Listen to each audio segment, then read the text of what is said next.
Welcome back to another episode of Falling Forward.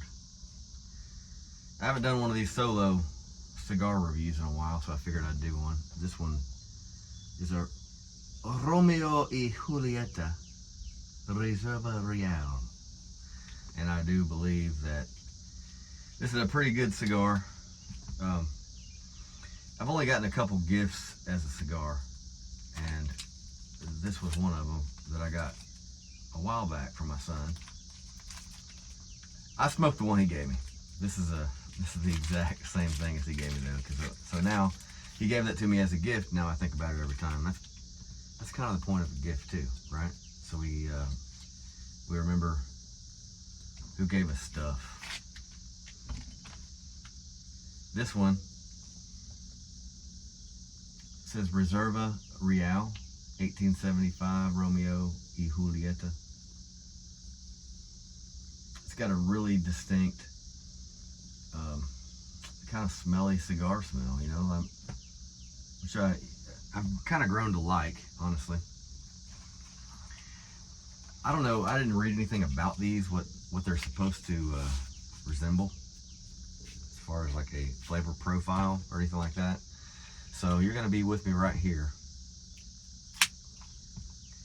while we test this thing out and see what it's all about.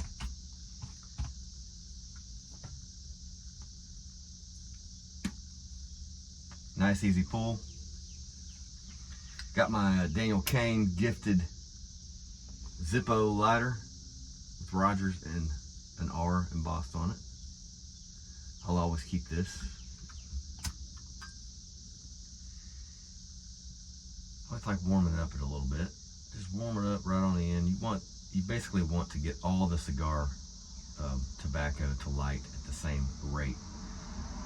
So you have the filler, the binder, and the wrapper, and in many different layers, hand rolled.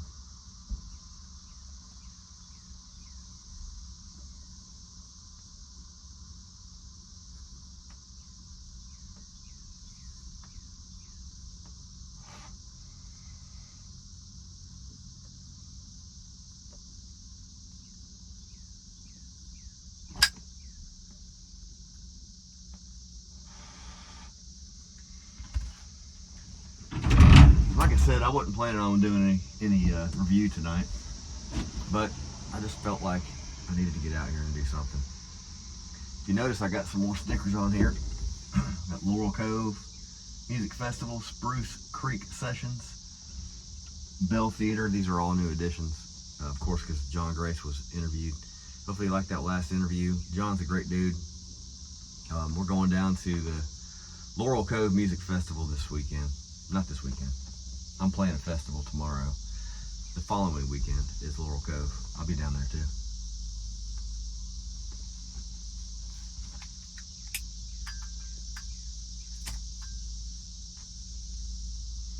So it already kind of went out.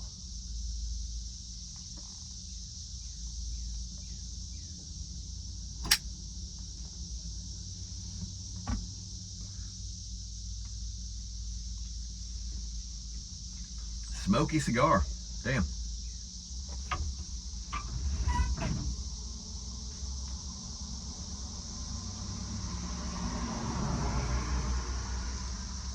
I gotta say, you know, it's just an okay cigar for me.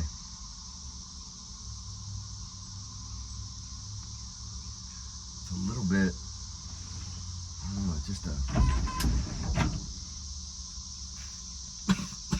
a little bit of a, you know, there's nothing appealing about the smoke. You know what I mean? Like sometimes you want to have that smoke kind of taste like something or having a certain aroma. This one is just kind of smoky smelling.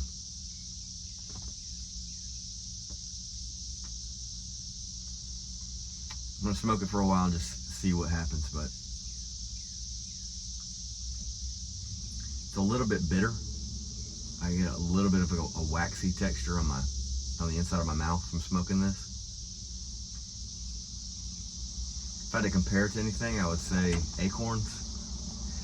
I remember as a kid cracking open an acorn, thinking I could eat it. chewed it up and spit it out immediately, and it was it leaves that little bit of film in your mouth, and it's just it's kind of a bitter, very, very bitter. In fact, I think acorns are considered poisonous. In a survival situation, you can boil the hell out of them, strain them, crush them, and make a turn into a sort of flour consistency, and make a sort of bread out of it. But it takes a long time of boiling the poison out of it.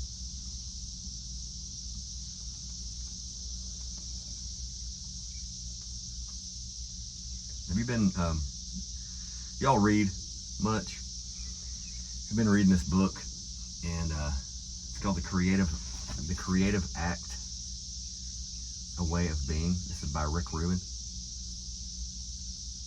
Rick Rubin has been a music producer for decades now, and everything that I've seen from him, he's just kind of like living in the moment. He is a kind of a sage in a way. He is, or a guru in a, like, if you want to think about it that way. He's lived enough life to know kind of the secrets of how to be, and it's very simple. It's very simple in the way that he writes this book. It's in very easily digestible chapters. This book in particular, by Mr. Rubin, was gifted to me. You know what? I see a common theme about gifts. The cigar, the lighter, the book. This was gifted to me by a buddy, Woody Woodworth out of Virginia. He says, grateful we met. Sometimes you just meet people you feel you've known your whole life. Maybe we're just old souls. Hope this book helps you in your journey. May the songwriting continue to be our gospel and the music our religion. Where you've been is good and gone. All you keep is the getting there. To live is to fly. Towns Van Zandt. Much love, Woody. That means a lot. When I get something like that, bet your ass it means a lot. And you know what? I had a bookmarker in this book, and it just got some news about Tyler Childers and Rick Rubin going to be working on a project together. Rick Rubin's going to be producing for Tyler Childers on this next album, and look what I had as my bookmark. Didn't even realize that this was my bookmark. If you can see that. I'm probably not going to focus. Look at that. This is from 2019. This is a little show that I went to at the Madison Theater in Covington, Kentucky.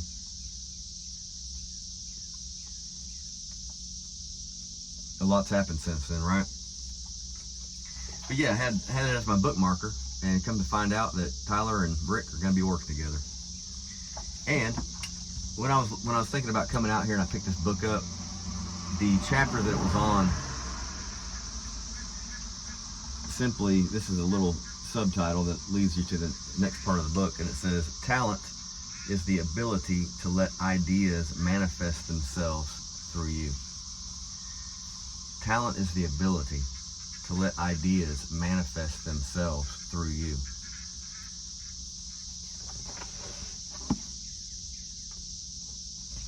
Sometimes we put a lot of pressure on the word talent, right? We think that somebody has to have some kind of extra special thing about them that sets them apart from everybody else, right? But if you think about that and how simple it breaks down the word talent, the ability to let ideas manifest themselves through you, it simply makes you the vessel, doesn't it? It takes the pressure off of you to be anything other than the conductor of that energy, the conductor of that electricity of thought, and that idea that the universe puts in your mind. So never forget that. Like, don't put too much pressure on yourself. If you're out there, if you're a singer-songwriter, if you're a musician, if you're a business owner, sometimes we think that we have to be extra special about something, and it sets ourselves apart from everybody else because we have this one thing or this energy about us. But it's not coming from us, it's coming from somewhere else.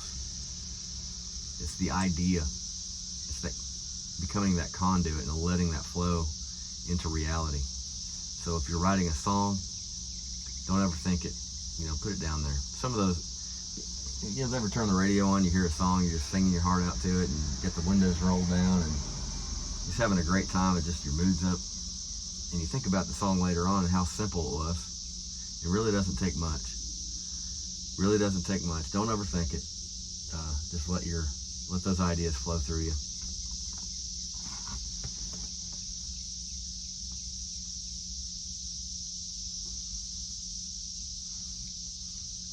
You know what? This Romeo y Julieta, they have a Cuban cigar version, which I haven't had yet. And I was talking to Terry over at Rugged Revival, which I'm representing their brand right now. It's a pretty badass shirt right here that they gave me when I was in the UK. He was telling me that we need to try to smoke some of these Cubans while we're over there, and they've got to be better than this one. This one is not the Cuban version. I'm not too thrilled about this cigar, to be quite honest, and it's a rarity for me to say that about a cigar.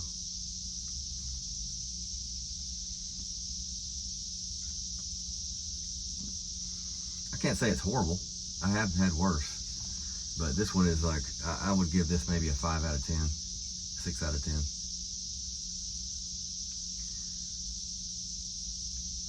So far, besides the bitterness and the little bit of a waxy film I have in my mouth, it's kind of a nutty flavor of a cigar. If I swallow a little bit, there's a tannin kind of taste.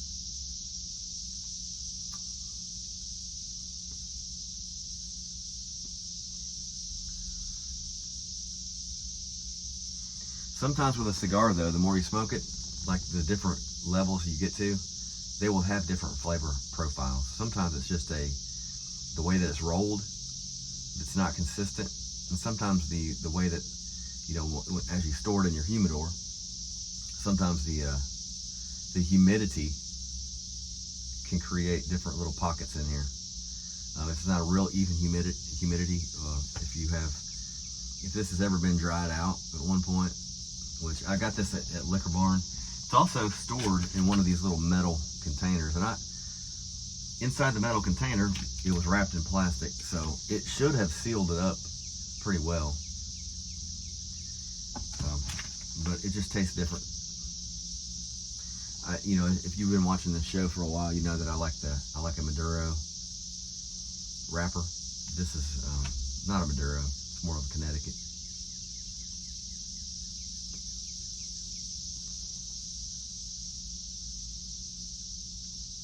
But, price point was all right. $8, I think, I paid for this. If you're going to get a Cuban version of this, you're probably talking 20 or 30. Can't get them over here, though.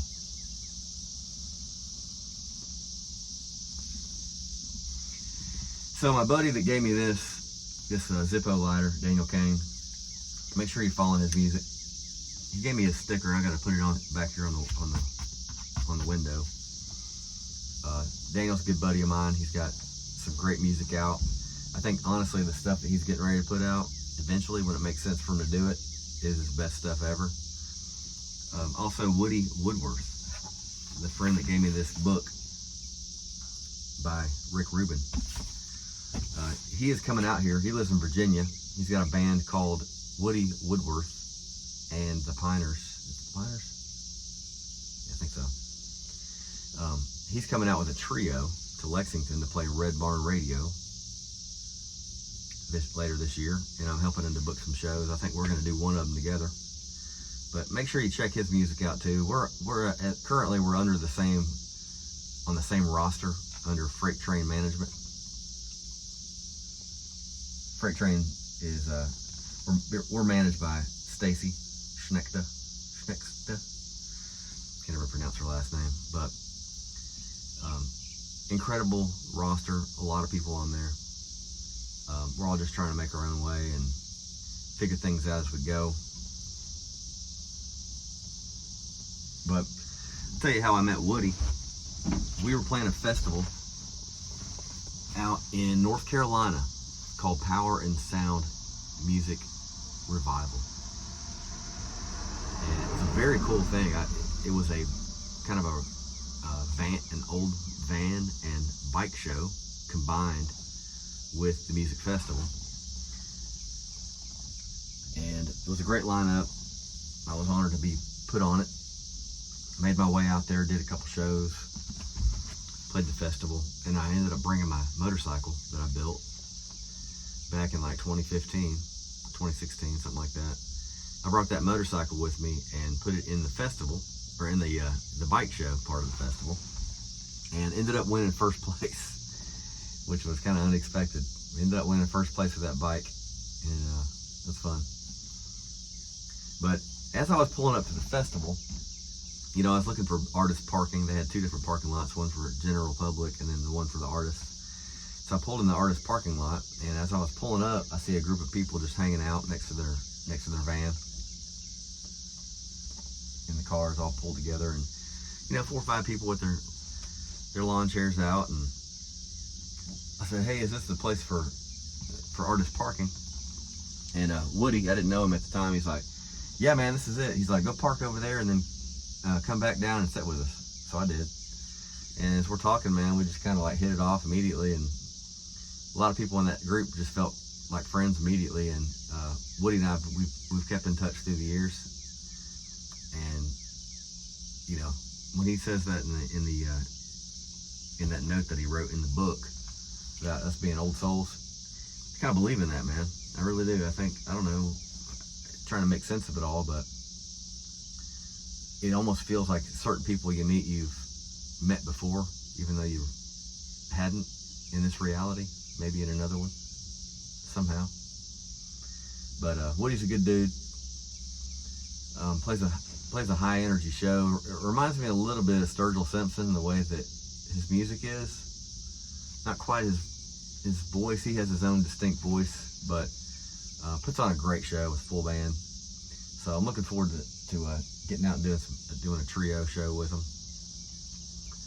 I think he's gonna be playing Redborn Radio, and then we're trying to get him a show at Twisted Cork in Lexington. And I'm booking him on the BBH Spotlight series that I created at Bluegrass Barrel House in Richmond, Kentucky. That's been going well. Have different artists on there once a month. It used to be once a week, now it's once a month. And I have to be very selective of who I put on there, because of the fact that it's kind of a rarity these days, being once a month, and a lot of people want to get on it. So one of the ways that I'm whittling down, making it easier for me to decide who gets on it, is I want to hear all new voices. And I want people that are out there actively trying to make it happen, trying to make it work. There's a lot of people out there that are writing songs, and they'll send me a song and be like, "Hey, what do you think about this?" And halfway decent song, it's good, but they're not out there gigging. They're not out there actively trying to make this happen as a career move. And so I give them encouragement, but I'm not looking for that to book on the show. What I'm looking for is kind of young singer-songwriters, not necessarily have to be young in age, but people that are just starting out. And hell, I started out 38 years old, and that's not young by any stretch of the imagination. But there was a beginning point for me, and I was a young singer-songwriter. Now I'm not so young. I've been out there, probably going on, close to next year, it'll be 10 years that I've been out there trying to do this thing. And I've written a shit ton of songs, and I've done a lot of shows all over this country and starting to be around the world. And those are the other personalities that I'm looking for, people that have that same kind of desire and that same kind of drive, and the people that are like, no, I have no choice, this is who I am. I'm a songwriter. And so if you're watching this and you want to get booked on the BBH Spotlight, maybe you can send me a message, leave a comment. If you've ever smoked one of these cigars, Romeo y Julieta, let me know what you think about it. In fact, what I just said about how a cigar will change profiles from the beginning to the end.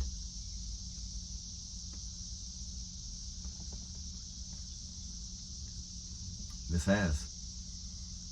It's settling into a smooth burn. instead of that acorn flavor, I'm getting more of a walnut kind of flavor, which is, it's still a walnut. It still has a little bit of bitterness to it, but it's smoother.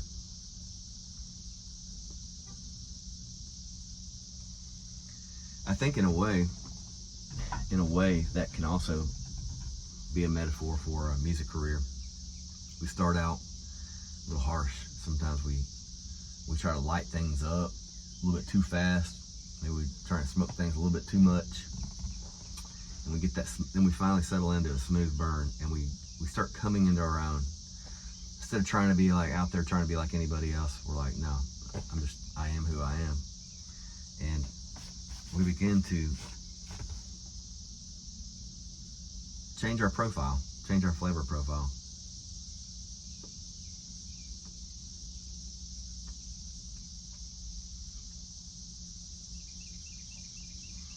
In fact, there's a little bit of creaminess to it now. There's it's smoothing out. The beginning of the cigar, not so great. This section of the cigar, much better.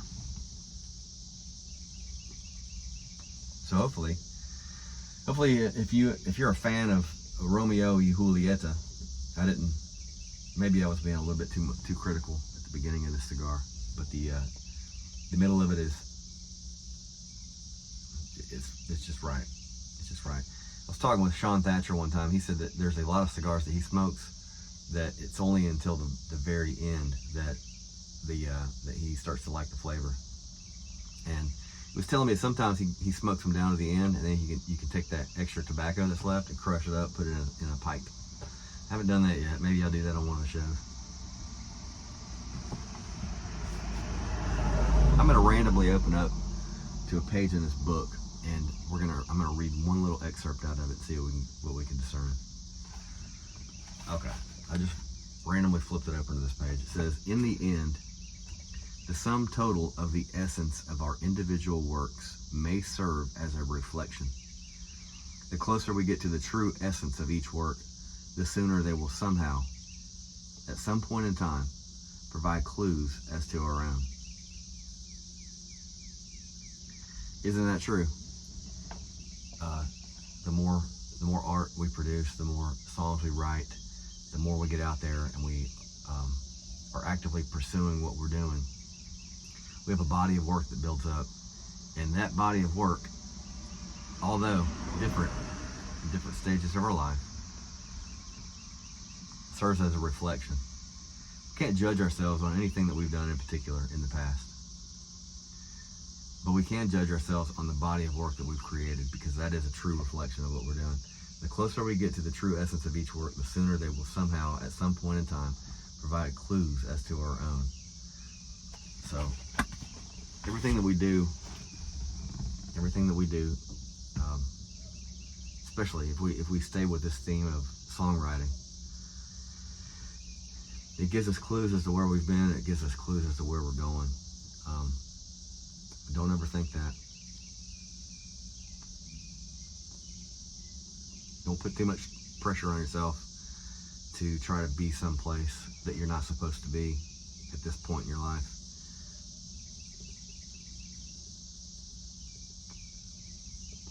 And don't put too much emphasis on the bad tasting beginning of a cigar, because sometimes it can get better as you smoke it. Like with this one, Romeo y Julieta.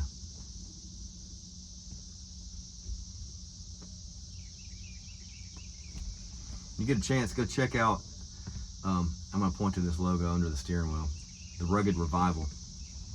My buddies out in the UK have created a podcast that's getting some traction. They've had some big names on there already, and what they are doing is, very regularly they're interviewing people from all over the world, in the UK and the United States so far. Really good, really great questions. The way that they put together the podcast is very concise, but it's also very refreshing, because the questions that they pose really put you on the spot and kind of like make you reflect. a little bit more than just a generalized question and answer forum. Another thing that they're doing is the grit sessions. So a lot of the artists that are going out to the UK are going to be filmed singing a few of their songs in a natural setting. The ones that I've seen so far, Josh Mitchum was the first one to do it. He's an artist from out here in Kentucky. If you look up the Rugged Revival and watch his interview, he got a couple songs out there that they've recorded, and damn great human being, Josh. He's got a lot of momentum, a lot of things that he's doing personally. He's created his own music venue. He just played a festival down on the Gulf with Tyler Childers. Just an incredible dude. They interviewed him and they did some grit sessions with him on a couple songs. But we kind of partnered up with them. KD Music Media, which is Cat Deeds, myself. Also, For the Love of Appalachia, which is a nonprofit that we've created. We've all kind of teamed up with the same kind of goals in mind, to get singer-songwriters, to get original music out there to the fans in the UK. And wouldn't believe it how the country music scene is changing over there, from people that want to hear just the radio kind of country to people that want to have those moments of listening to original music. And that's what we're really pushing, trying to get more and more artists out there to get seen and heard, and it's working. Make sure order one of these t-shirts. They got some of these t-shirts for sale. Actually, a really high quality t-shirt too. It's kind of a thicker one. I may actually, for the summertime, I cut this one down, make like kind of a muscle shirt out of it or something. You gotta get some muscles first though.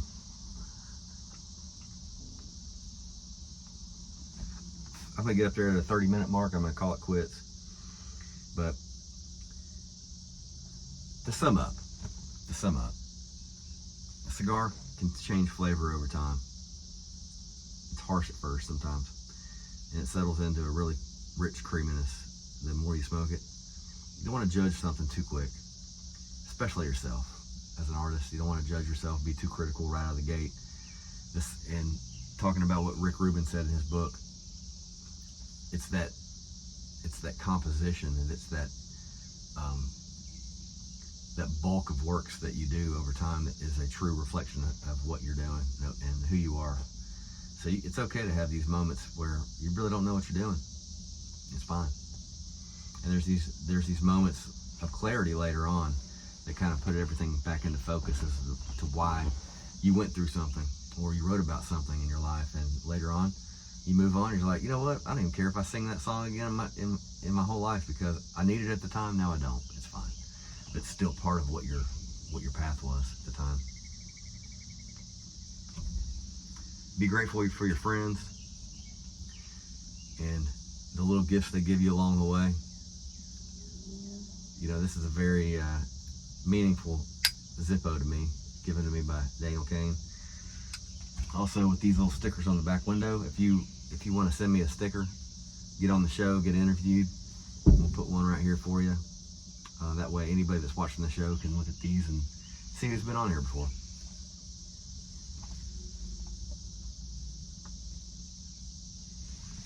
Name's Lance Rogers. If you want to check my music out, I got music out on Spotify and iTunes, anywhere you want to stream music. I'm in the studio currently working on a couple things, actually, and I just helped produce for the very first time, I was a co-producer on an EP, and this kid's named Dalton Daly. He's 14 years old, got a hell of a voice and a great songwriter at 14. Just gonna get better. But he wants to be interviewed in the truck. We're gonna have him down here. Probably his manager has been interviewed, Tim Brandstetter. But that's another name. Write it down, Dalton Daly. This kid, he's got a video out that's got 2.5 million streams. He's got every one of his songs that he puts out, it's getting thousands and thousands of views on Facebook. So Make sure you check him out. He's going to have his music out on all streaming platforms very soon. We hit that 30-minute mark. I'm going to continue smoking this cigar. But hope wherever you're at, you're having a great day, that you are doing something that you love, and you got some really good quality friends you're hanging out with, and that you're a good quality friend. And if you want to, make sure you give this a like and a subscribe. Want to hit that bell so you get notified when I put these out. These are, I'm trying to create something that is somewhat motivational. A little bit of cigar review here and there, but overall, just trying to make a record of what's kind of going on in my thought process, and maybe it's something that can resonate with you. If it does, make sure you share it around. But keep in touch. My name's Lance Rogers, and this is another episode of Falling Forward.